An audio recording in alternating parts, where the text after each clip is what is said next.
Buenos días. Vamos a continuar con la segunda parte de nuestro primer tema, que se refiere a la introducción a la automatización. Y hoy vamos a hablar de las herramientas de descripción de un sistema automatizado. Cuando hablamos de herramientas de descripción de un sistema automatizado, estamos hablando de las formas en que podemos expresar el funcionamiento de un proceso que tiene automatización o que se va a realizar la automatización para poder terminar en la implantación de un dispositivo como es un controlador de lógica programada, un PLC, como elemento de control o como elemento de automatización. Ya, a partir de ahora, la orientación que siempre vamos a realizar es hacia la utilización de tecnologías programadas.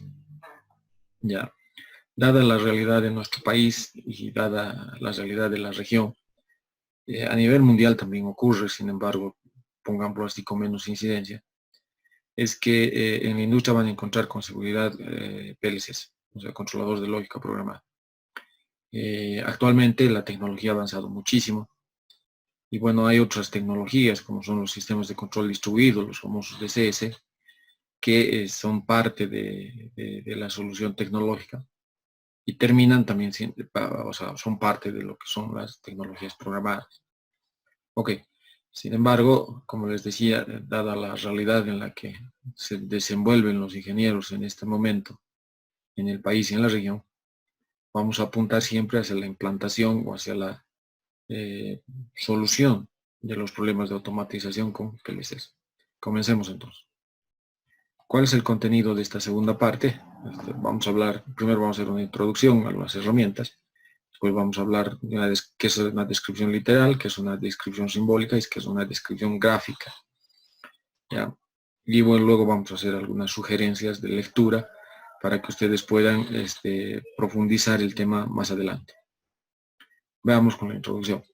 Las herramientas de descripción, es decir, los métodos, los elementos, los métodos, esa es la palabra, disponibles para poder hacer la descripción de los sistemas automatizados, podemos clasificar en tres, en literales, simbólicos y gráficos.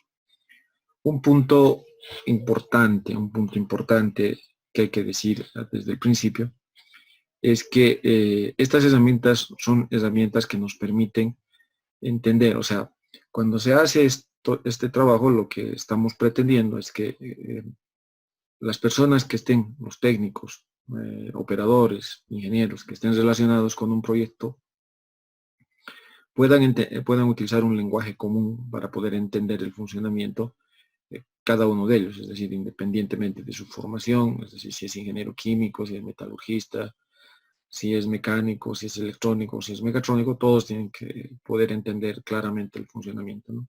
Para eso se utilizan estas herramientas. Eso es, digamos, la parte importante. Sin embargo, también, precisamente por esta clasificación, los lenguajes que se utilizan, porque es otro tema diferente, los lenguajes que se utilizan para la programación de PLCs tienen mucho de similitud con estas herramientas de descripción, lo cual es lógico, ¿no es cierto? Como se describe, también se puede programar el PLC para poder lograr la automatización de un proceso. ¿Ok? ¿Cuál es la descripción literal? ¿Ya? La descripción literal utiliza el lenguaje corriente, bueno, corriente entre los técnicos, corriente entre la gente que está en planta, corriente entre el lenguaje corriente para las personas que están relacionadas con los sistemas productivos y con la automatización, para enumerar lo que hace un sistema automatizado. Establece un pliego de condiciones que es cada vez más complejo a medida que el sistema automatizado crece. ¿Ya? Por lo menos se tienen que establecer dos pliegos, si no son más. Ya las especificaciones funcionales en condiciones normales y las especificaciones funcionales en condiciones de emergencia. Estoy hablando de especificaciones funcionales, es decir, especificaciones de cómo funciona el proceso. ¿Ya? Por eso, mínimamente se establecen 2. Sin embargo, si ustedes, por ejemplo, se refieren a lo que se denomina la guía GEMA, van a encontrar que el pliego de especificaciones funcionales podría abarcar muchísimo más que solamente estos 2. Ejemplo, hay condiciones de funcionamiento en las cuales necesitamos hacer una secuencia de parada, ¿verdad? Entonces hay que hacer las especificaciones funcionales para, para las condiciones de parada. Hay ocasiones en que la planta, a pesar de que se haya detectado algún fallo, lo cual produciría condiciones de emergencia, tiene que todavía estar funcionando. Entonces ahí se hablan de las especificaciones funcionales a pesar de fallos, ¿verdad? Todos estos temas de, por ejemplo, el arranque paso por paso, el arranque automático total, la parada parcial de plantas, etcétera, etcétera. Lo pueden encontrar en la guía GEMA. Si tenemos tiempo en este semestre, dado lo corto que es este semestre, vamos a intentar explicarles a qué se refiere y cómo funciona la guía GEMA, ¿no? Veamos este ejemplo. Esto es un ejemplo típico, ¿no? Está basado, está sacado del texto que les mostré de automatismos industriales, que les pedí que leyesen. Y bueno, fíjense, este es un taladro industrial básico. Y lo que hay que es describir en forma literal, es decir, cómo funciona. Bueno, hay 2 botones. Para que este sistema funcione, el operador tiene que presionar C y D. ¿Por qué se tiene 2 botoneras para funcionamiento? Es por temas de seguridad. Normalmente C y D se ponen en una disposición física, de modo que C se pueda activar con una mano y D se puede activar con la otra. Eso es para asegurarnos, por ejemplo, que el operador retire la mano de donde se está poniendo el elemento que vamos a perforar, porque un taladro lo que hace es perforar.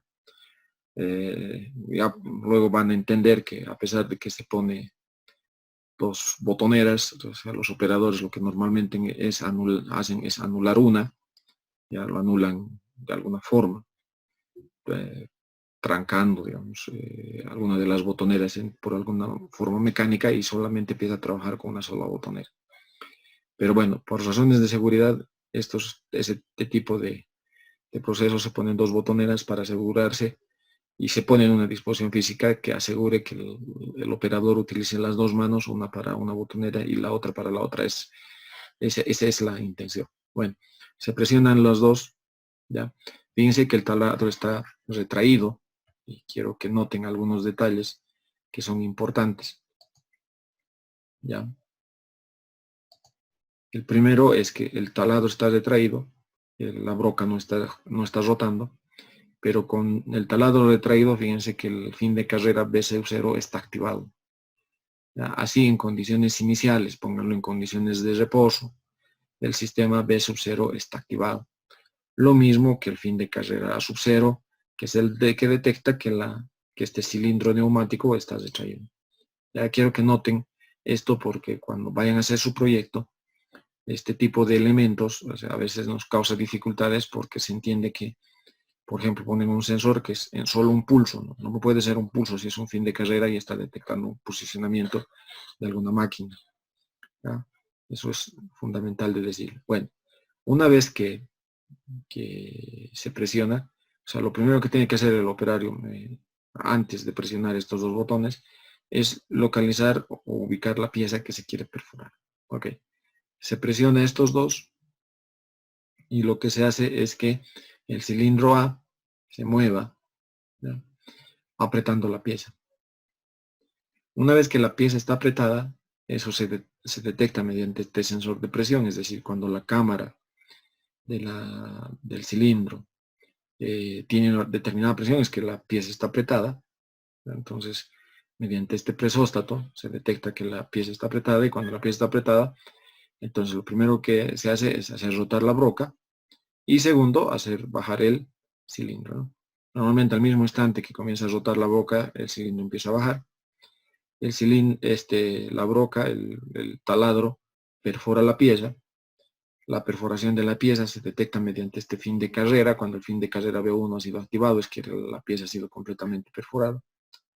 Sin detener la broca, el cilindro empieza a retroceder, ¿ya? Hasta que alcanza el fin de carrera B0, que detecta que ¿cómo se llama? El taladro está completamente retraído. Una vez que eso ocurre, la rotación se detiene, ¿no? El cilindro se afloja, es decir, se manda la orden para el retroceso del cilindro, y el cilindro, bueno, se detecta que está en la posición inicial, digamos, está completamente retraído cuando el fin de carrera a sub 0 se ha activado. ¿Vale? Una vez que se logra eso, todo vuelve a condiciones a condiciones iniciales. El operario tiene que sacar la pieza, tiene que poner la siguiente pieza a perforar, presionar C y D, y nuevamente comienza todo el proceso que acabo de describir. Eso se traduce en esto que está escrito a continuación, ¿no? El operador pulsa los botones C y D y se inicia el ciclo. 1. El apriete de la pieza mediante el cilindro A. 2. Verificación del apriete mediante el manómetro. El presóstato, manómetro A1. Bajada de la cabeza del taladro B y rotación del taladro R. ¿No? Habría que poner la rotación de la broca, probablemente. Fin de la perforación controlada por el fin de carrera B1. Una vez que baje esto, se activa. Subida de B y parada de R, es decir, subida de B. El taladro completamente puesto en la parte de arriba se detecta por el fin de carrera B0. Y bueno, cuando se acciona el fin de carrera se afloja la pieza. El cilindro A se retrae hasta accionar el fin de carrera sub 0 y bueno, el ciclo vuelve a comenzar, ¿no? Esto que están viendo acá son las especificaciones funcionales de funcionamiento normal, ¿no? ¿Podría haber condiciones funcionales de emergencia en este proceso? Por supuesto. Por ejemplo, ¿qué pasa si al estar bajando la broca por alguna situación el motor se detiene, ¿no? La broca deja de perforar, lo que va a producir una sobrecarga en este motor que tiene que ser protegido por los elementos destinados a proteger el motor? Esa es una condición de emergencia. ¿Qué pasa si en el apriete el manómetro nunca detecta realmente el apriete de la pieza? Es decir, se ha presionado C y D, pero bueno, no había una pieza. Lo que va a hacer este cilindro es empujar, pero nunca va a realmente sentir la presión, digamos, este sensor que detecte que efectivamente la pieza está apretada, ¿no? Esa es otra condición de emergencia. O sea, esas son las condiciones de emergencia, pero una vez que se mencionan las condiciones de emergencia, también se tiene que poner la solución. Es decir, por ejemplo, cuando está bajando y la broca se detiene por alguna razón, en plena perforación, ¿cuáles son las decisiones que vamos a tomar? Primero, detener la broca. Segundo, retroceso del cilindro. No, la broca girando nomás, o sea, retroceso del cilindro sin quitar la posibilidad de que la broca vuelva a rotar. Bueno, tiene que haber las condiciones o sea, tiene que establecerse cuál va a ser el procedimiento una vez que se presenten las condiciones de emergencia. Eso es lo que se denomina el pliego de especificaciones de emergencia, ¿no? No solamente es mencionar cuál es la emergencia, sino también qué actividades, qué acciones, qué procedimientos se van a establecer una vez que se presente la condición de emergencia que se ha detectado. ¿Está bien? No. Entonces, esto es la descripción literal, porque con lenguaje, digamos, común, se ha descrito el funcionamiento del proceso. Esto que estoy mostrando acá, esto que está a la izquierda, normalmente llamamos diagrama de proceso. Fíjense que este diagrama de proceso está dibujado con símbolos que aparecen en las normas, pero no está en ninguna norma en particular. Este es el diagrama de proceso. Es importante tener un diagrama de proceso previo a las especificaciones. ¿Ya? Luego vamos a ver que el diagrama de proceso y toda la instrumentación puede ser hecha mediante las normas ISE.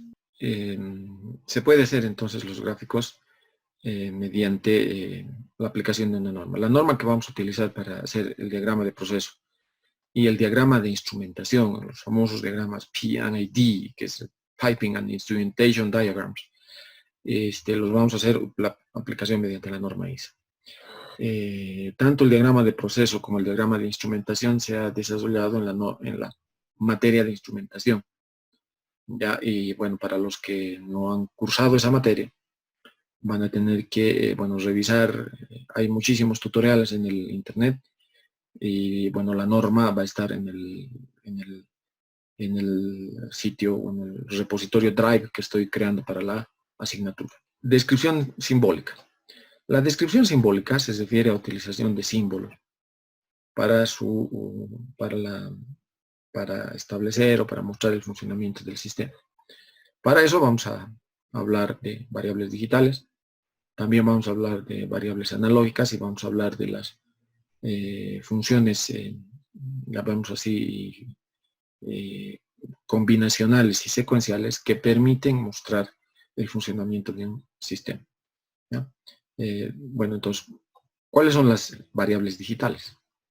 Se denominan también variables todo o nada, variables on-off, 0, 1, ¿no? Son suficientes para numerosas aplicaciones y su comportamiento se describe mediante variables booleanas. Todos los que cursan esta asignatura han pasado por un curso de electrónica digital, sistemas, mecánica, eléctrica, electrónica, y por lo tanto están familiarizados con variables binarias, variables digitales, que solamente adoptan valores 0 o 1. ¿No? Obviamente que cuando nosotros aplicamos esto a procesos de automatización, estamos hablando 0, sin activación una entrada, 1, la entrada activada, etc., ¿no? O 0, interruptor abierto, 1, interruptor cerrado, ¿no? O 0, digamos, contactor abierto, 1, contactor cerrado, 0, motor sin funcionar, 1, motor funcionando. O sea, ese tipo de aplicaciones le damos a las variables digitales. ¿Ya? Un aspecto sumamente importante de esto de las variables digitales es que se pueden denotar dos acciones sobre las mismas. Una es la acción física y otra es el estado físico y otro es el estado eléctrico. ¿Ya? A ver, normalmente veamos esto. Esta es una botonera, todas las botoneras, bueno, prácticamente todas las botoneras, tienen dos contactos, un contacto normalmente cerrado y un contacto normalmente abierto. Ahora, ¿qué es un contacto normalmente abierto? ¿Qué es un contacto normalmente cerrado? Esto les han explicado en la materia de instalaciones eléctricas. ¿Ok? Bueno, entonces tiene un contacto normalmente cerrado, un contacto normalmente abierto. La botonera C. Se dice que la botonera C tiene el estado físico 0 si no hay presión sobre la botonera, ¿no? Una presión como esta, ¿no? Una presión externa, una presión física. Podría ser el operador, pero podría ser también de forma mecánica, si se trata de esto, de un fin de carrera, ¿no? Entonces, se dice que una botonera está en el estado físico 0 si no hay una presión externa sobre la botonera. Y se dice que está en el estado eléctrico 0 cuando, por ejemplo, en el normalmente abierto no deja pasar corriente. Este normalmente cerrado deja pasar corriente. Por lo tanto, este normalmente cerrado está en el estado eléctrico 1, pero este normalmente abierto está en estado eléctrico 0. Por aquí no permite pasar corriente, por aquí sí permite pasar corriente. Entonces, estado físico 0, estado eléctrico 0, pero aquí el estado eléctrico es 1. Cuando la botonera está activada, fíjense, o sea, hay una presión externa sobre la botonera, el contacto normalmente cerrado se abre y el normalmente abierto se cierra. En este caso, este contacto que era normalmente abierto, el estado físico es 1 y su estado eléctrico también es 1. Y este normal, que era el normalmente cerrado, el estado físico es 1, pero el estado eléctrico es 0. ¿Ya? Entonces, estos dispositivos tienen dos estados, el estado físico y el estado eléctrico. ¿Ya? Ahora, debido a que entre el estado físico y el eléctrico hay diferencias cuando el contacto es normalmente cerrado, es que los contactos normalmente cerrados los vamos a denotar por una variable binaria negada, ¿no? C negada. ¿No? C negada. Y los contactos normalmente abiertos los vamos a denotar por una variable binaria directa. Esto se debe, como les digo, esto se debe a que el estado físico y el estado eléctrico coinciden, por eso la variable binaria directa. Cuando el estado físico y el estado eléctrico son complementarios, es decir, estado físico 0, estado eléctrico 1, estado físico 1, estado eléctrico 0, es que denotamos con la variable binaria inversa, es decir, con la variable binaria negada, ¿no? Con C negado. Este C con barrita encima significa C. ¿Ok? Entonces, esa es la razón para denotar los normalmente cerrados con la variable binaria negada. ¿Está bien? Obviamente, los que hacen electrónica digital, es que podemos utilizar el dual, ¿no? No vamos a utilizar, en esta asignatura no utilizamos los circuitos duales, no vamos a utilizar la dualidad. Entonces, denotamos los normalmente abiertos por una variable binaria directa y los normalmente cerrados por una variable binaria negada. ¿Ya? Ahora, vamos a utilizar letras para denotar las variables binarias, ¿no? Normalmente las primeras letras del alfabeto son los sensores y las últimas letras del alfabeto son los actuadores. Pero bueno, esa es una norma relativa, aunque el uso común, como les decía, de las letras, las primeras letras del alfabeto como entradas y las últimas letras del alfabeto como salidas, ¿no? Ok. Un pequeño detalle. Fíjense que cuando este contacto, por ejemplo, que está normalmente cerrado, se permite que B se active, esta también es una variable binaria, B, la lámpara B, que está unida directamente con el contacto normalmente cerrado, esta también es una variable binaria, ¿no? Esto de aquí que está representando la botonera son variables binarias de entrada, y esto de aquí que están representando las lámparas son las variables binarias de salida. ¿Está bien? Esto de entradas y salidas vamos a utilizar frecuentemente y vamos a ir aclarando, o vamos a estar profundizando sobre variables de entrada y variables de salida a lo largo de este capítulo y más adelante. Pueden haber variables analógicas que son sensadas con dispositivos digitales, ¿ya? Por ejemplo, aquí tenemos un dispositivo que es el manómetro o el presóstato también, ¿no? El que mide la presión en la cámara del cilindro neumático, ¿no? La presión es una variable analógica, pero este sensor es de tipo digital, ¿no? Entonces, ¿cómo funciona esto? ¿Ya?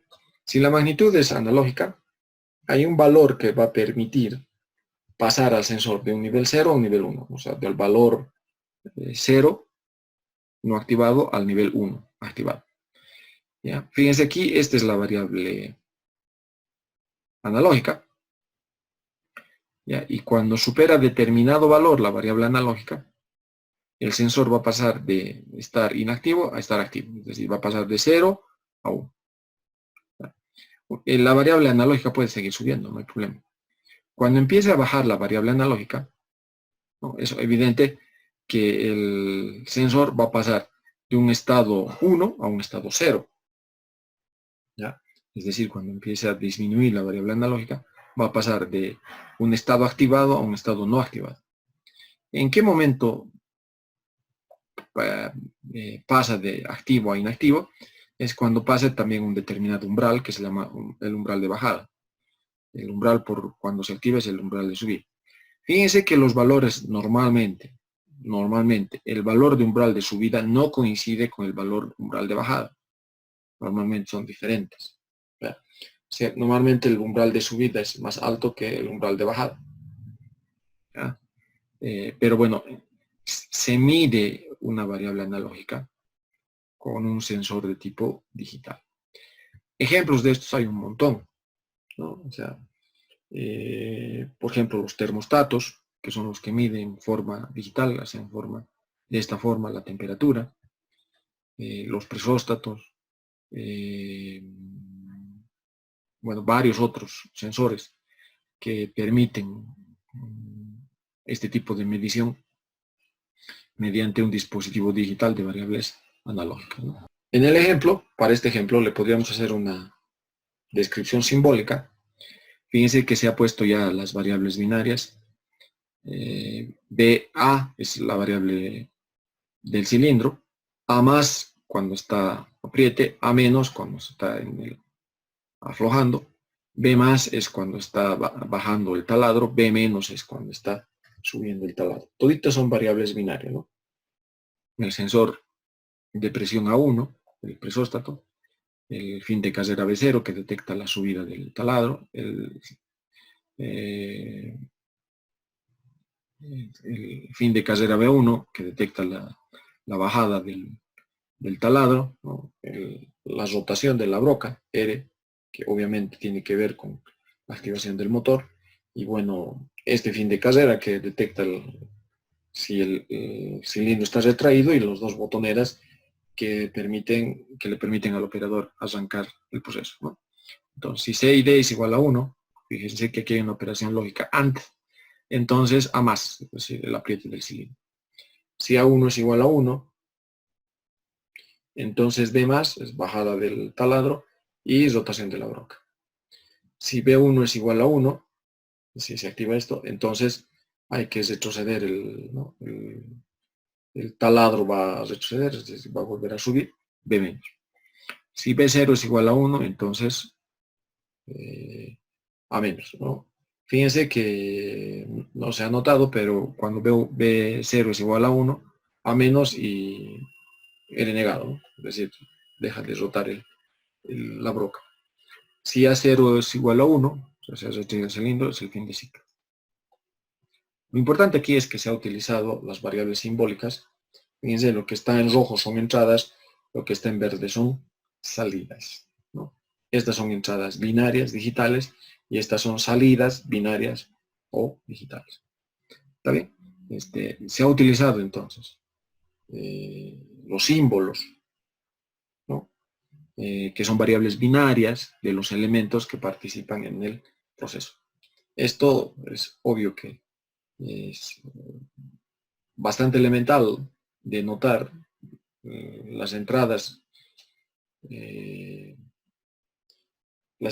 que se activan o no se activan, o sea, los sensores, con estas letras minúsculas, ¿no?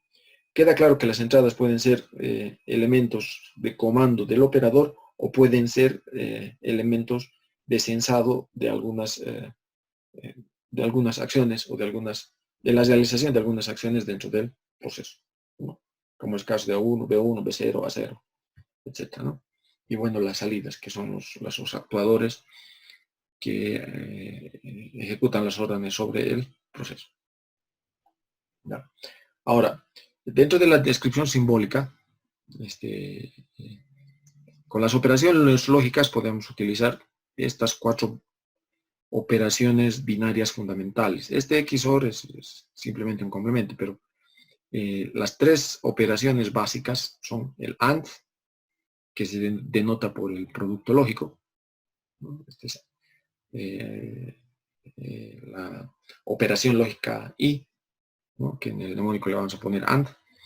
La operación lógica OR, ¿no? Que en términos del álgebra booleana es la suma. Y la función complementaria, es decir, el negar una variable binaria, ¿no? Que nosotros le vamos a llamar NOT, y denotamos a la variable binaria con una rayita encima, ¿no?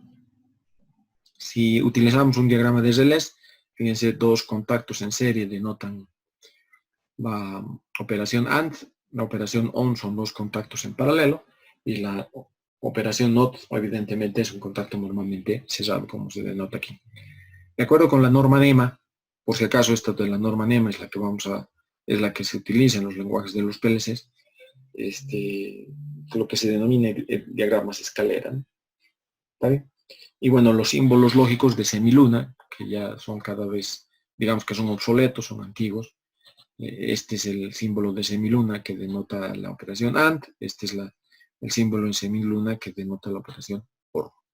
Y las operaciones, llamaremos así, expresadas en forma de diagramas rectangulares. Esta es una norma española, pero en realidad los que inicialmente hicieron estas normas con bloques rectangulares fueron los de la IEEE, ¿no? O sea, la norma IEEE. Ok, y bueno, la negación, que en realidad es un redondito. En el caso de los símbolos lógicos es esto, en el caso de los símbolos en semiluna es simplemente U, redondito, ¿no? ¿Está bien?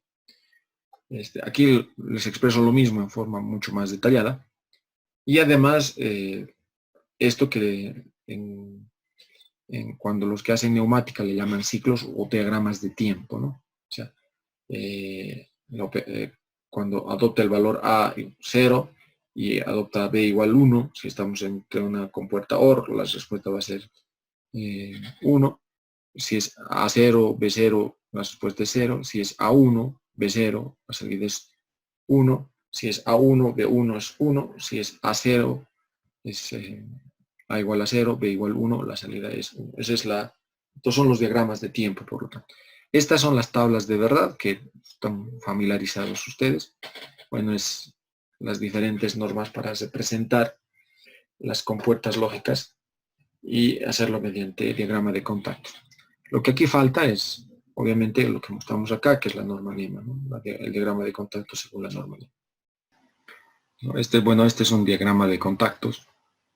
Ya, ya como norma, más adelante lo vamos a formalizar, pero como norma vamos a utilizar las entradas, las variables X, los estados, eso también vamos a analizar más adelante, la variable Y y las salidas con la variable Z, las variables Z, la letra Z, vamos a identificar las salidas. Bueno, este es un circuito, este es un diagrama de contactos, ¿no?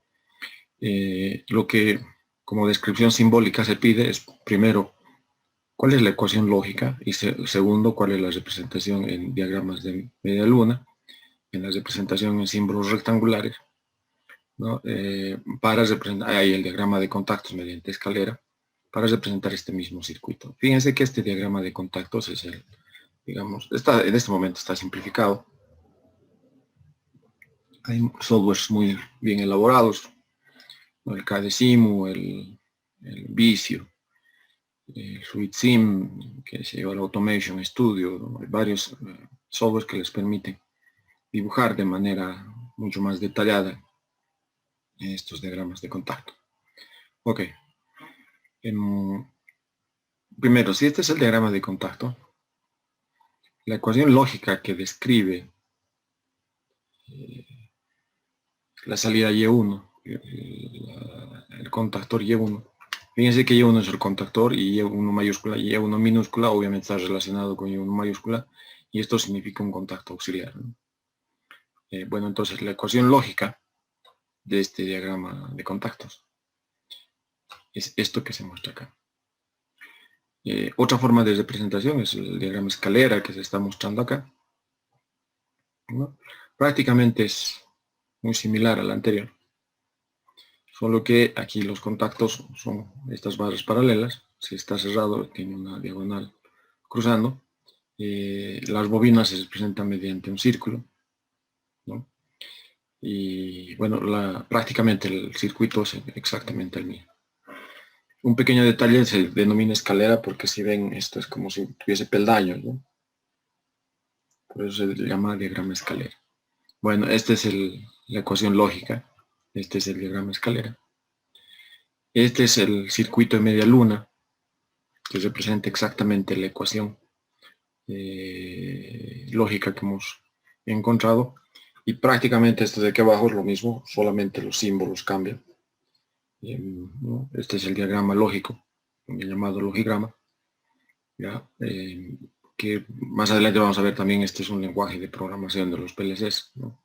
No exactamente así, pero bueno, el principio es el mismo, ¿no? Diagramas en semiluna y diagramas en los diagramas rectangulares. ¿Ya? Fíjense que para el mismo circuito tenemos, esta es una representación, la ecuación sería la segunda, diagrama escalera la tercera, los circuitos en media luna o en semiluna sería la cuarta y estos diagramas hechos con símbolos rectangulares sería la quinta, ¿no? Ahora, se asume de parte ya de que si se les da la ecuación lógica pueden plantear el diagrama de contactos o pueden plantear el diagrama escalera o cualquiera de estos dos circuitos. O si se les da el circuito, pues se puede plantear la ecuación lógica, se puede plantear el diagrama de contactos, etc., ¿no? En otras palabras, que la transición entre cualquier forma de representación de estos circuitos es natural para ustedes, ¿no? O sea, no hay dificultades en la representación. Pequeño detalle, este circuito evidentemente es un circuito secuencial porque, bueno, hay un contacto auxiliar, ¿no? De la salida del contactor como parte de los contactos o del diagrama que determina la salida del propio contactor, ¿no? Hay una realimentación, digamos, a través de este contacto auxiliar. En donde se nota con mayor claridad en estos circuitos en semiluna, porque hay una realimentación, ¿no? Hay una realimentación de la salida como valor auxiliar, digamos, hacia una de las compuertas, ¿no? Aquí se nota, esta es la realimentación. Ok. Con las variables digitales se pueden hacer funciones combinatorias y funciones secuenciales. Entonces, la parte de mantos recibe señales, variables de entrada, y emite señales, variables de salida. Las variables de salida van a ser funciones combinacionales de las variables de entrada o van a ser funciones secuenciales de las variables de entrada. ¿Ya? Las variables de salida va a estar en función de las variables de entrada, definitivamente. ¿Ya? Por eso se tiene que hablar de funciones combinatorias y combinaciones secuenciales. ¿Cuándo es una función combinacional? Cuando a cada combinación de las variables de entrada corresponde un estado de la variable de salida, la relación es combinacional. Es decir, la salida depende exclusivamente de los valores de entrada y no depende de valores anteriores propios de la propia salida, o sea, de la misma salida.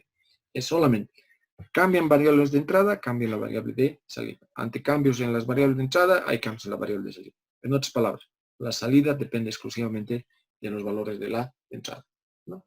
Bueno, este es un repaso de lo que les mencioné de las variables combinatorias, ¿no? O sea, digamos, de las señales básicas, ¿no? De las señales básicas. Un elemento que estamos adicionando acá es como buffer, como acá. Si se cierra este contacto, se cierra el contacto B.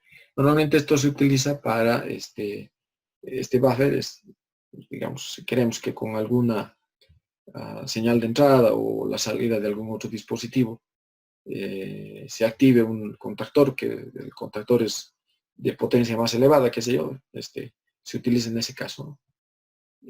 Lo que se denomina buffer.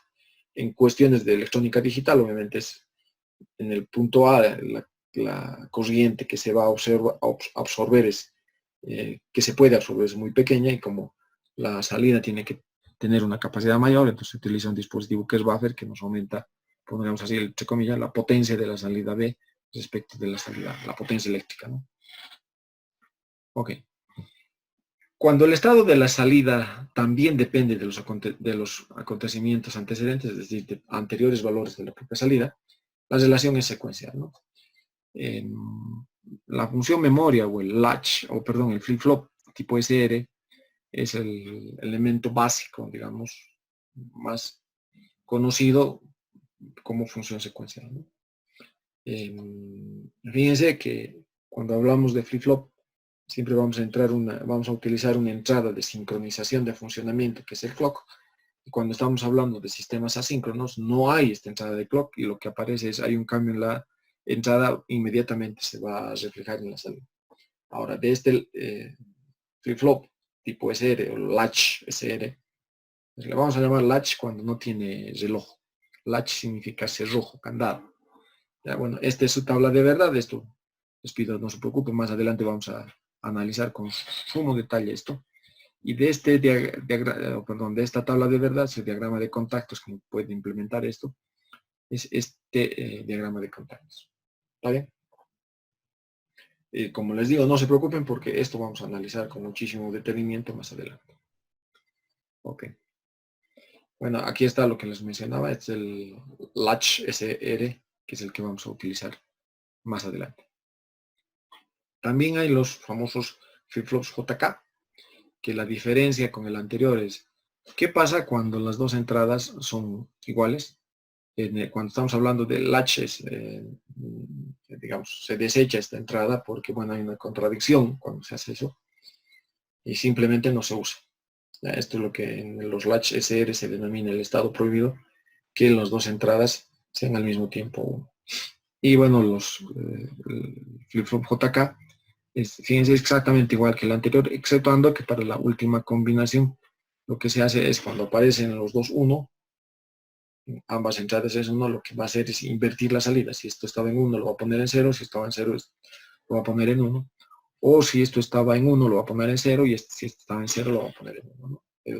Lo invierte los valores. Eso es lo que hace cuando en las dos entradas entra el valor de 1.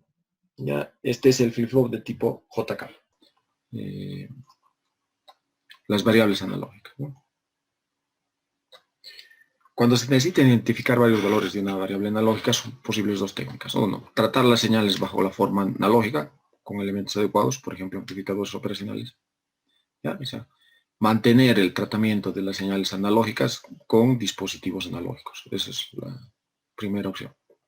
Y la segunda, convertir las variables analógicas en señales numéricas de cierta resolución, es decir, hacer la conversión análogo a digital, volverlo una representación digital, y codificar esta representación digital mediante bits, ¿no? Haciéndolo de manera adecuada. La norma para tratar las variables analógicas en forma de punto flotante es la norma IEEE 754, que lo voy a poner como un trabajo de investigación. Ya, no tienen que presentar, simplemente tienen que leer y ver, porque van a haber preguntas sobre esta norma en el examen. Es la norma I754 en su representación de punto flotante. Ya, les voy a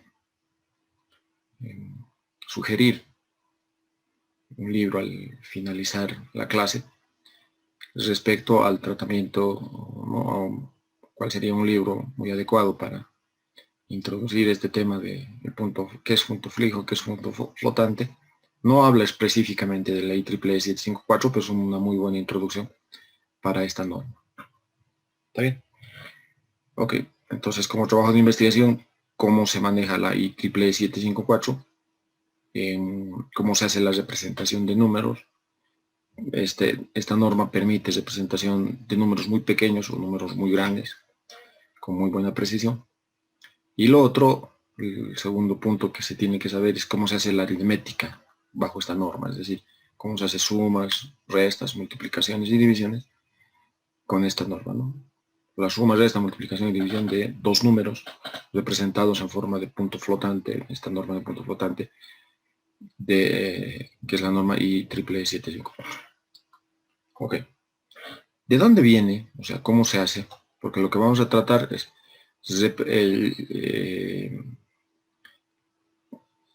procesar o codificar o acondicionar la señal, ¿no?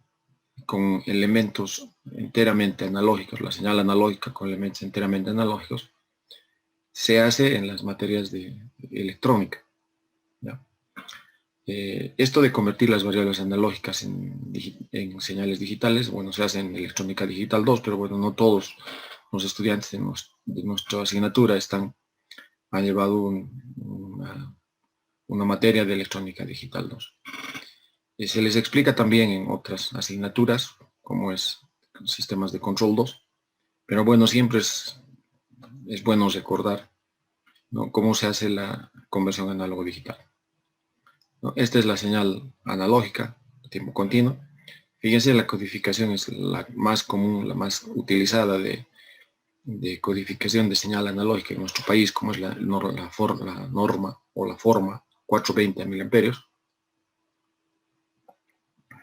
que normalmente es la salida de un transductor, ¿ya?, que es la salida de un transductor, y bueno, o de un transmisor, y bueno, tenemos este tipo de señal. Ahora, primero, ¿qué es la señal cuantificada?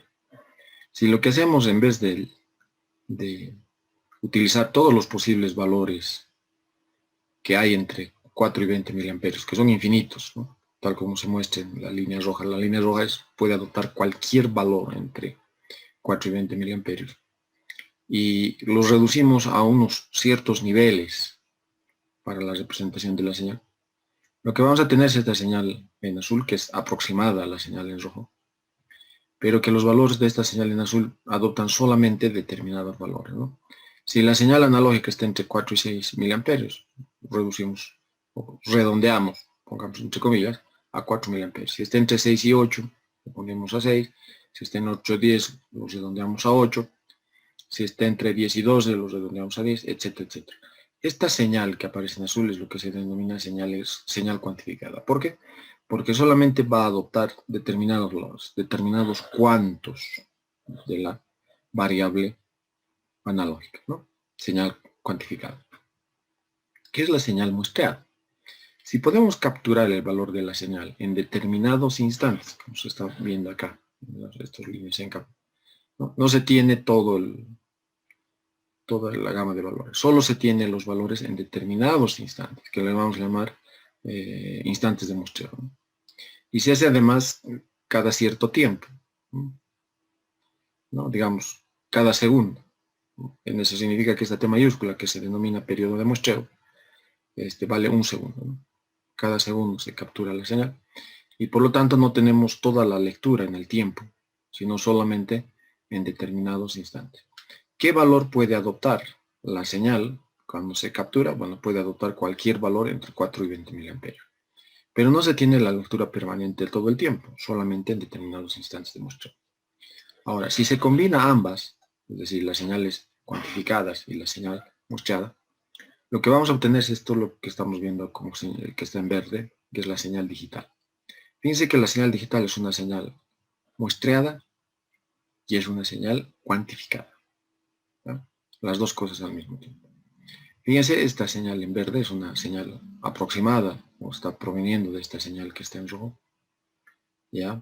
Y bueno, primero, como adopta determinados valores, en determinados instantes de tiempo, estos determinados valores pueden ser codificados. Fíjense en verde está acá la codificación en una palabra digital de 3 bits. Una palabra digital es un conjunto de bits, ¿no? Entonces una palabra digital de 3 bits que corresponde una determinada combinación a cada uno de los niveles de cuantificación. Por ejemplo, para el primer nivel, el más bajo, son 3 ceros. Para el siguiente son 2 ceros, y un 1. Para la siguiente es un 0, 1 y un 0. Para la siguiente es un 0, 2 unos, etc. Entonces, los niveles de cuantificación van a estar codificados con esta palabra digital. Cuando nos referimos, por ejemplo, a la combinación 1, 0, 1, estaríamos refiriéndonos en términos analógicos a 14 miliamperios, ¿no? Ahora, fíjense, esto se ha hecho, digamos, como ejemplo para explicar esto de la señal digital. Se ha dividido en 8 niveles, ¿no? En 8 partes, entre 4 y 20 miliamperios. Y como se ha dividido en 8 partes, bueno, solo es necesario utilizar 3 bits para la codificación de cada uno de los niveles, ¿no?, de cuantificación. ¿Ya? Podemos, en vez de utilizar 8, podemos utilizar 16 divisiones. Si utilizaríamos 16 divisiones, cada división sería, digamos, la distancia, fíjense, acá es 2 miliamperios, ¿no? De 4 a 6, 2 miliamperios, de 6 a 8 son 2 miliamperios, de 8 a 10 son 2 miliamperios, etc. Si lo dividiésemos en 16 partes, tuviésemos una división cada miliamperio, de 4 a 5, de 5 a 6, de 7, etc. Pero para codificar eso no necesitaríamos solo 3 bits, necesitaríamos 4 bits. No se olviden que la codificación se hace con 2 a la n, donde n es el número de bits, ¿no? Las posibles combinaciones de n bits es 2 a la n. Y bueno, si tenemos 4 bits, es decir, n es al 4, tendríamos 16 posibilidades de división. Ahora, de aquí viene la codificación, la conversión análogo a digital. Es decir, en vez de trabajar con componentes analógicos, vamos a trabajar con componentes digitales, es decir, con esta palabra, ¿no?, con esta codificación. ¿Ya? Ahora, un detalle. Si ven esta codificación, por favor, es lo que se denomina BCD. Bueno, Enseguida voy a hablar del BCD con más amplitud, pero bueno, esto se denomina BCD. ¿Por qué? Por una simple razón.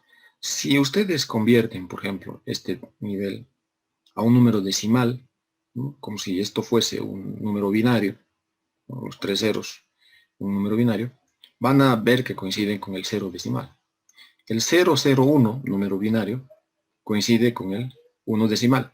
El 010 coincide con el 2 decimal, el 011 coincide con el 3 decimal, el 100 con el 4 decimal, etc., ¿no? Esto está yendo, si convirtiesen estos números binarios en números decimales, estuviese yendo 0, 1, 2, 3, 4, 5, 6, 7, ¿no? De 0 a 7, 8 niveles, ¿no? De 0 a 7. Por eso se llama BCD. ¿Ya? Y por eso cuando se codifica estos números, o sea, por ejemplo, si utilizamos 4 bits, ¿no? Una palabra de 4 bits, los números decimales irían de 0 a 16. Si utilizaríamos 5 bits, los números decimales irían de 0 a 82, etcétera, etcétera, ¿no? Fíjense que esta codificación es bien simple de hacer. El primer bit, el bit que está más hacia la derecha, ¿no? Fíjense, es una secuencia de 0, 1, 0, 1, 0, 1, 0, 1. El siguiente que viene, el segundo bit, es la misma secuencia, solo que de 2 en 2. 0, 0, 1, 1, 0, 0, 1, 1. Y el último es de 4 en 4. 4 ceros, 4 unos. Si tuviésemos 16, serían 8 ceros, la última columna sería 8 ceros, 8 unos, etc. Es bien fácil de generar este código. Y bueno, si, como les decía, si lo consideran un número binario y lo llevan a decimal, van a encontrar que está, digamos, en forma secuencial, en números enteros, que va de 0 al número, ¿no? Al 2 a la n, donde n es el número de bits, la secuencia, ¿no? De números decimales, ¿no? Esto va de 0 a 7, ¿no? Son 8 niveles, de 0 a 7. Ok, esto es importante porque enseguida vamos a trabajar con este tipo de números, ya no con la combinación binaria, asumimos que entienden que eso se está, ese número decimal está viniendo de una palabra binaria con determinado número de bits, ¿no? Ok, entonces esta es la forma de trabajar, ¿ya? Pequeño detalle, estos números son los que aparecen en los conversores análogo digital.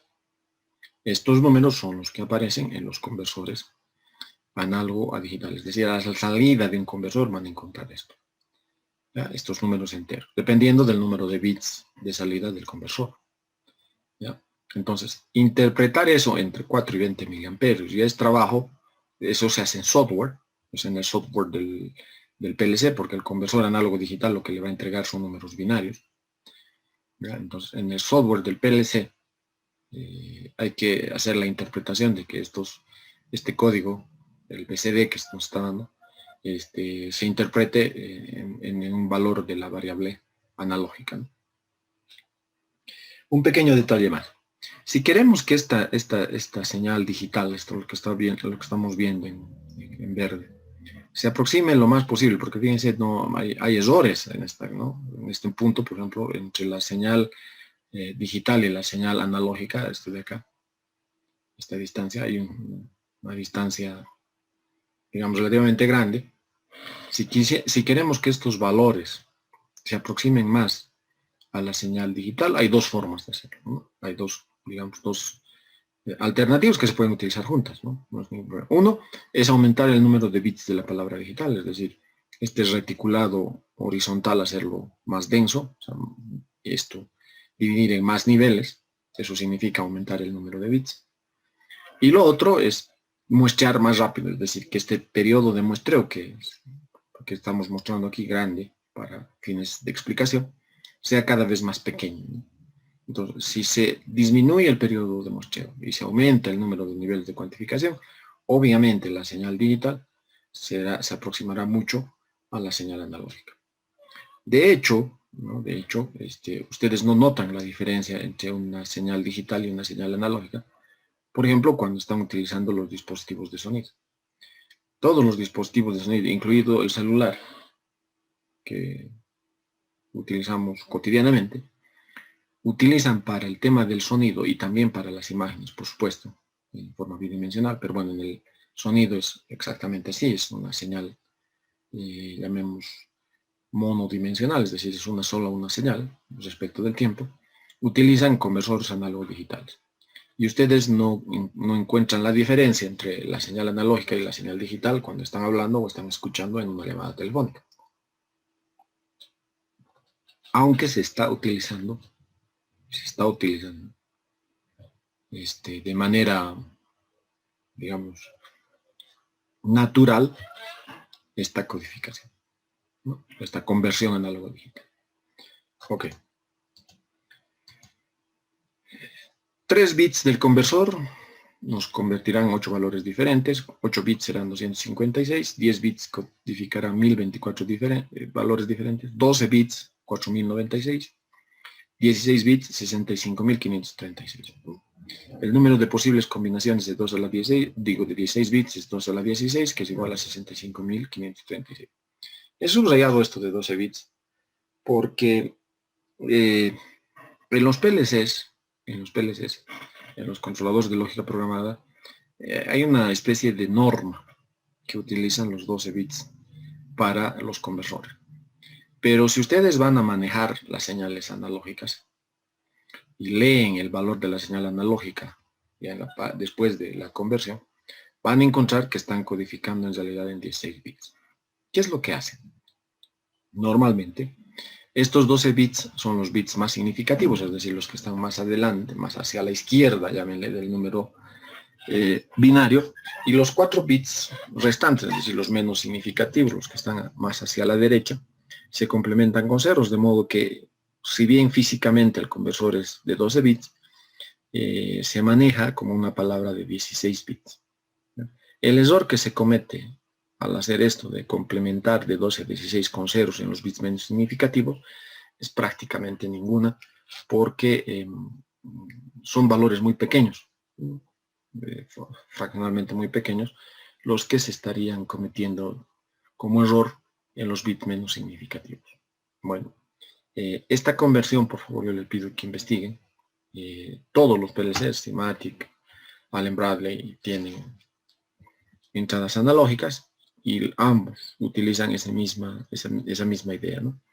El conversor físicamente es de 12 bits, pero el procesador lo maneja como si fuese 16 bits, porque para llevarlo de 12 a 16, los 4 bits menos significativos, los que están más hacia la derecha, los complementa con 0. Pero bueno, cuando se lee en este número de 65.536 valores diferentes, ¿no? Como les digo, no aporta gran diferencia cuando se trata de hacer este manejo de las variables analógicas. Ahora, comercialmente, si ustedes quieren comprar un conversor, que es un circuito integrado, van a encontrar conversores de 4, de 8, de 12 y de 16 bits, ¿no? Comercialmente hablando, ¿no? 4, 8, 12, 16. Por ejemplo, no van a poder encontrar un conversor de 10 bits, o sea, no se vende un circuito integrado. Se puede construir un conversor de 10 bits con elementos discretos, ¿no? Elementos electrónicos, se puede. ¿Ya? Pero cuando se compra como les digo, los conversores comerciales, van a encontrar de 4, de 8, de 12 y de 16. Un pequeño detalle. El segundo, hay dispositivos como los microcontroladores, o como los Arduino, los Raspberry Pi, o los PIC, Atmel, que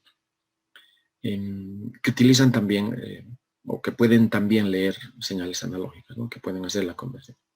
Bueno, esto depende del dispositivo, y pueden encontrar conversores de 11 bits, de 10 bits, 9 bits, etc., dependiendo del dispositivo que utilicen, ¿no? Pero esos conversores están dentro del circuito integrado, están dentro del chip. Comercialmente, si fuese solamente el conversor, no estoy diciendo que esté dentro de un microcontrolador, ¿no? Si es solamente el conversor, comercialmente van a encontrar de 4, de 8, de 12 y de 16. Los microcontroladores o los microprocesadores depende, como les digo, depende del dispositivo, y sus conversores pueden tener un número de bits diferentes. De hecho, por ejemplo, utilizan 11 bits en la conversión análogo-digital y utilizan 12 bits en la conversión digital-analógica, ¿no? Ese tipo de cosas hacen y hay que leer los catálogos para saber el número de bits que utilizan estos conversores. Lo he subrayado y vuelvo a repetir, los PLCs utilizan normalmente los conversores de 12 bits, aunque para su manejo dentro del propio dispositivo utilizan palabras digitales de 16 bits o 2 bytes. Para una resolución más exacta, mayor el número de bits, ¿no? Ahora, respecto a las señales analógicas que pueden, en qué formato se puede encontrar. El más común y más difundido es el formato 420 miliamperios, ¿no? Este es el que entra al conversor análogo a digital, 420 miliamperios, pero también se pueden encontrar formatos de 0 a 20 miliamperios, de 0 a 10 voltios, de 0 a 5 voltios, de menos 10 a 10 voltios, de menos 5 a 5 voltios, ¿no? Y varios otros más, o sea que solo estoy mencionando los más significativos, los más notables acá, ¿ya? Y también en la industria se prefiere trabajar con señales de corriente antes que señales de tensión, por una simple razón, o sea, estas señales analógicas de corriente son más robustas, digamos, son menos proclives a que el ruido electromagnético presente en las industrias les afecte en el valor propio de la señal. Porque más difundido es 420 miliamperios y el conversor de 12 bits. Okay. Una de las cosas que utilizamos frecuentemente cuando estamos trabajando con esto de las señales analógicas, el escalado en unidades de ingeniería. La lectura en la parte de mano será entonces valores enteros entre 0 y 65.535, por eso que les he dicho de 16 bits para una resolución de 16 bits. No es arbitrario esto de los 16 bits, por si acaso voy a volver a insistir en este tema, porque 16 bits significan 2 bytes, ¿no? 2 palabras de 8 bits cada uno. Ya. La segmentación de memoria de estos dispositivos normalmente se hace por bits, en su elemento más básico, ¿no? Pero la segmentación se hace por bytes. Entonces, no se puede trabajar con 1 byte y medio, hay que trabajar con 2 bytes. O se trabaja con 1 byte, o se trabaja con 2 bytes, o con 3 bytes, o con 4 bytes, ¿no? O sea, digamos por múltiples de 8 bits. Por eso es que se complementa 16 bits, porque en la segmentación de la memoria, ¿ya?, se utilizan 2 bytes. Y sin considerar sin. Entonces es necesario escalar, ¿no? De 0 a 65.535 está saliendo del conversor. Entonces es necesario escalar la señal analógica para las unidades de la señal, es decir, cómo interpretamos, ¿no? Una forma general de trabajar, en forma general, al trabajar con conversores análogo digital y o digital analógico, es el escalado en unidades de ingeniería. Ya. Las unidades a convertir son la salida del conversor análogo digital, el eje X, y la salida escalada es la señal del rango deseado que aparece en el eje Y, ¿no? El eje X lo vamos a codificar con azul y el eje Y con rojito, ¿no? Ahora, esta es la señal, ¿no? Estas son las unidades a convertir y esta es la señal escalada, ¿no? Fíjense, por favor, esto es bien simplecito. Tenemos un valor mínimo de las unidades de convertir, un valor máximo en las unidades que convertir, un valor mínimo en la señal escalada y un valor máximo. Entonces, si queremos saber de las unidades a convertir cuánto vale la señal escalada, y esto es lineal, entonces trazamos esta recta, que es la recta de conversión entre estas unidades, las unidades a convertir y la señal escalada, ¿no? Y si ven esto, o sea, esto es aplicación elemental de geometría analítica. Fíjense que el offset es la ordenada al origen. Y bueno, esta recta las podemos definir por 2 puntos, el punto mínimo y el punto máximo. Y obviamente eso nos va a dar la pendiente de la recta para poder encontrar la ecuación, ¿no? Exactamente la ecuación que describe las unidades a convertir en la señal escalar, ¿no? Esto es fácil de hacer, fíjense.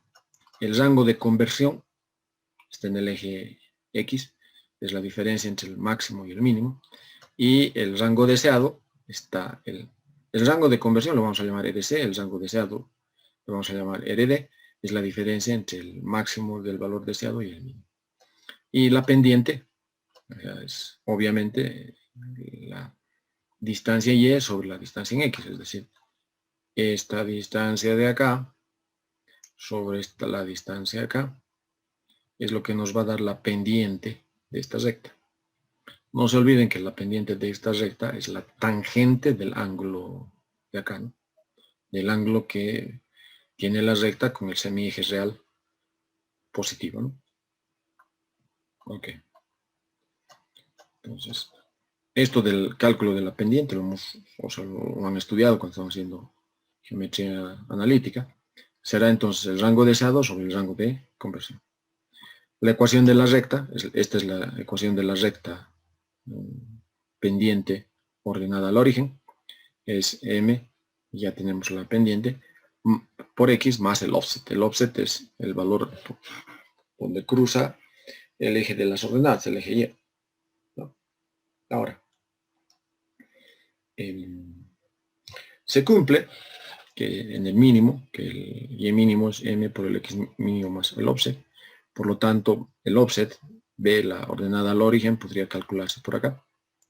Y si esto reemplazamos en la ecuación de la recta que hemos mostrado, tendríamos que y es igual a m, la pendiente x menos x mínimo más el y mínimo.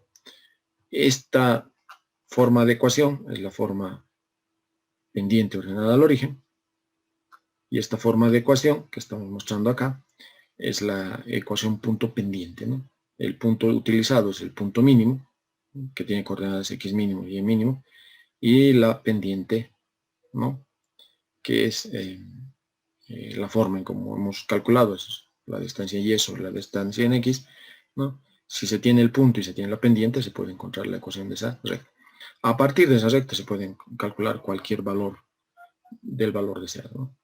Ahora, un pequeño detalle acá es qué cosa queremos convertir y cómo nos va a dar la señal escalada depende de, como vamos a ver en el ejemplo, depende de lo que queramos obtener. ¿Está bien? Un ejemplo, un sensor de precisión de distancia que entrega una corriente de 420 miliamperios para representar un rango entre 0 y 10 milímetros. ¿Ya? Se utiliza un conversor de análogo digital de 16 bits. ¿Ya? Aquí está dando ya la resolución. Esto de los bits con los cuales se convierte también se llama resolución, que trabaja entre menos 5 y 5 voltios. Fíjense que el conversor análogo digital trabaja con tensión, aunque la salida del transductor que nos está manejando entre 0 a 10 milímetros nos está convirtiendo a 420 miliamperios. Para convertir la corriente a tensión, a la salida de esto, se utiliza una resistencia de 220 ohms. ¿Ya? A ver, la salida del transductor está en corriente, pero el conversor tiene una entrada de tensión. Entonces, esta corriente hay que convertirlo en tensión y para eso utilizamos un elemento elemental, ¿no? Que es una resistencia. La resistencia de 220 ohms. Entonces, 4 miliamperios entra al conversor. Si estos 4 miliamperios lo multiplicamos por la resistencia, la caída de tensión en la resistencia será 0.88 voltios, y en el valor máximo en 20 miliamperios, si se multiplica la corriente por la resistencia, nos va a dar una caída de tensión de 4.40 voltios. Entonces, no estamos utilizando el rango total entre menos 5 y 5. Fíjense que estamos utilizando solo valores en el rango de 0 a 5 voltios y que va de 0.88 a 4.40. El valor mínimo en el conversor va a ser 0.88 y el valor máximo va a ser 4.40 voltios. ¿Ya? ¿Qué se pide? Representar la salida en milímetros, es decir, dependiendo de la lectura que se haga en corriente, cuáles en milímetros, la salida en porcentaje de 0 a 100 y la salida entre menos 100 y 100 unidades adimensionales, ¿ya? Dependiendo de los valores del conversor. Ok, antes de hacer eso, lo que vamos a hacer es encontrar la codificación del conversor análogo digital de 16 bits cuando se trabaja con 0.88 y cuando se trabaja con 440 voltios. Es decir, de estos 16 bits, ¿entre qué valores estará cuando se utiliza la conversión tensión de corriente a tensión mediante la resistencia? Es lo primero que vamos a hacer, ¿no? Entonces, el rango deseado para el caso A, para el inciso A, está entre 10 miliamperios, perdón, entre 10 milímetros y 0 milímetros, entonces el rango deseado es 10 menos 0, 10 milímetros, ¿no? El Y mínimo, el valor mínimo de Y va a ser 0, es el rango deseado. En el rango a convertir, en el rango de conversión, tenemos que ver el tema de los valores del conversor, ¿no? Entonces, primero trabajamos con el conversor. Esto que estoy poniendo a continuación es el trabajo del conversor. Ok. El conversor tiene 16 bits, por lo tanto tenemos 6.536 niveles de cuantificación, dividido entre este 10, no es este rango de, ¿no? Este 10 está viniendo de los voltios, ¿ya? Fíjense, el rango en voltaje del conversor es de menos 5 a 5, es decir, entre menos 5 y 5 hay 10 voltios, ¿no? Eso es lo que se está poniendo acá. Fíjense, esta es la pendiente, ¿no? Este es el valor de Y, el incremento en Y, sobre el incremento en X. El incremento en X es 10 de los 10 voltios del conversor. Estos 10 a las 16 son la salida que obtendríamos en valor entero. Esto está viniendo de la palabra digital, esto ya lo he explicado, por X, donde X es el rango de conversión, ¿no? Más el offset. Este X obviamente estamos hablando en tensión, ¿no? Ok, aquí está la ecuación, 2 a la 16 es 65.536. ¿Ya? Como Y mínimo, el valor en Y de estos valores enteros van ceros, cuando el X mínimo es el valor de tensión mínimo es menos 5, entonces el offset será el Y mínimo, la pendiente, ¿no? Multiplicado por el X mínimo, ¿no? El Y mínimo menos esto, ¿no? En la ecuación que hemos visto. Entonces, esto será así y estamos hablando de 32.768. Entonces, la distancia al origen, es obvio que tendría que salirnos a la mitad del rango entre menos 5 y 5. 32.768, la mitad de 65.536. Y la ecuación es entonces, ¿no? Esto es la pendiente y esta es la ordenada al origen, ¿ya? Considerando ahora que el valor mínimo es 0.88 por el tema del conversor, es decir, de los 220 por el 4 miliamperios, ¿no? Tenemos que el valor, ¿no? Del conversor nos va a salir como valor mínimo para cuando esto se introduzca 0.88 voltios, 38.535, y si se elige el valor máximo de la salida del transductor de tensión a corriente, como es la resistencia, 4.4 voltios, el otro punto estará dado con este valor de 61.603. Lo único que estamos haciendo es reemplazar X, el valor de tensión, ¿no? En esta ecuación. Aquí, ¿no? Entonces el rango de conversión va a ir como 23.068, que es la diferencia entre el valor máximo, 61.603, y el valor mínimo, que es 38.535. Aquí van a entender de mejor manera con esta recta. Aquí está el rango de conversión, está entre menos 5 y 5, y aquí está el rango que queremos convertir, es decir, de 0 a 65.536. Eso es lo que les decía, es obvio que cuando tracemos esta recta, por la simetría que está entre menos 5 y 5, y bueno, como va de 0 a 65.536, es obvio que en 0 el valor del offset valga 32.768, que es la mitad del rango que va entre 0 y 65.536. Ahora, el punto A, llamemos este punto A del XA, está aquí porque la tensión mínima que podemos sacar, o sea, que nos entrega la resistencia 0.88, que corresponderá a 38.535, y para 4.40 el valor será 61.603. Fíjense que desde menos 5 y 5 es lo que les decía, el rango en el conversor, solo vamos a utilizar entre 0,88 y 4,40, ¿no? Que nos está dando el rango en el rango de la palabra digital, ¿no? 38.535 a 61.603. Ok, el rango para convertir, entonces, ya no vamos a utilizar atención. Lo podríamos hacer también, porque podríamos plantear una recta similar poniendo tensión en el eje de las X y en el eje de las Y es, por ejemplo, distancia, ¿no? Esto sería para distancia 0 milímetros y aquí 10 milímetros, y lo que pondríamos es tensión de la resistencia versus distancia, ¿no? De la distancia medida. Preferimos trabajar con esto porque una vez que trabajemos con 38.535 hasta 61.603, que es la salida del conversor, qué cosa podamos sacar en el rango deseado depende de lo que nosotros queramos obtener. ¿Está bien? Fíjense que no es complicado esto porque en realidad es simplemente una recta, ¿no? Con determinada pendiente, y bueno, determinar los valores, ¿no? De acuerdo al transductor, son los valores mínimos y máximos que nos da en el rango de los valores enteros que podemos obtener a la salida del conversor. Ok, entonces, volviendo a nuestro problema, el rango deseado será 10 milímetros, ¿ya? Y el rango, el RC, el rango a convertir, es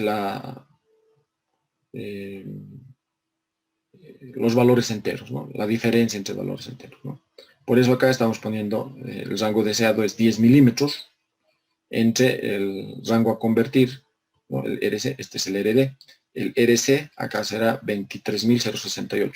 Eso hemos calculado acá, ¿no? Perdón, el rango de convertir es 23.068 y el rango deseado es 0 a 10 milímetros, ¿no? 0 a 10 milímetros. Ok, en el eje en X entonces ahora vamos a poner esto que va desde 38.535 hasta 61.603, y en el eje y en el eje Y vamos a poner de 0 a 10 milímetros. La pendiente entonces será este valor, y bueno, el offset es 38.535, que es perdón, exactamente el offset, que es la ordenada al origen. Y por lo tanto será la pendiente, esta es la ordenada al origen, y por lo tanto la salida, ¿no? Podemos poner X, el valor del conversor. Un ejemplo les voy a poner para que ustedes puedan calcular. ¿Qué tal si el conversor nos da una salida de 45.000, ¿no? 45.000, ¿no? Que esté entre este rango. Pero este rango hay que poner en el eje X por si acaso, ¿no? Y en el eje Y, ¿qué cosa nos va a dar? Entonces, si ponemos 45.000 acá, 45.000 menos 38.535 multiplicado por este número, nos va a dar la distancia en milímetros. Si ponen el valor mínimo, que es el valor de 38.535, fíjense que la distancia les va a dar 0, y si ponen el valor máximo de 61.603 en la ecuación, ¿no? 61.000 y pico, que es el valor máximo, les va a dar 10 milímetros, ¿no? Si ponen 38.535, la distancia es 0, y si ponen el 61.603, les va a dar el valor de los 10 miliamperes. Fíjense que lo que hemos puesto en el eje de las X, en el rango a convertir, es el valor de la salida del conversor análogo a digital.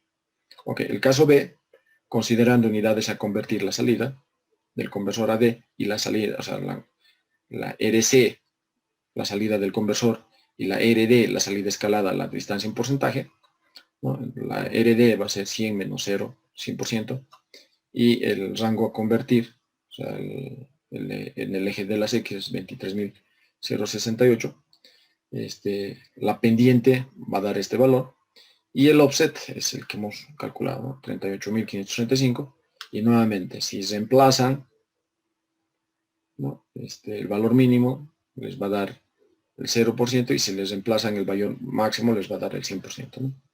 Y por último, el caso C, considerando unidades a convertir, la salida del conversor, ¿no? El RC es la salida del conversor y el RD la salida escalada, ¿no? Entonces, unas unidades adimensionales entre menos 100 y 100, en este caso el rango deseado es igual a 200. La pendiente va a ser, obviamente, 200 entre 23.068, que es este valor. Y bueno, la ecuación para convertir será esto, ¿no?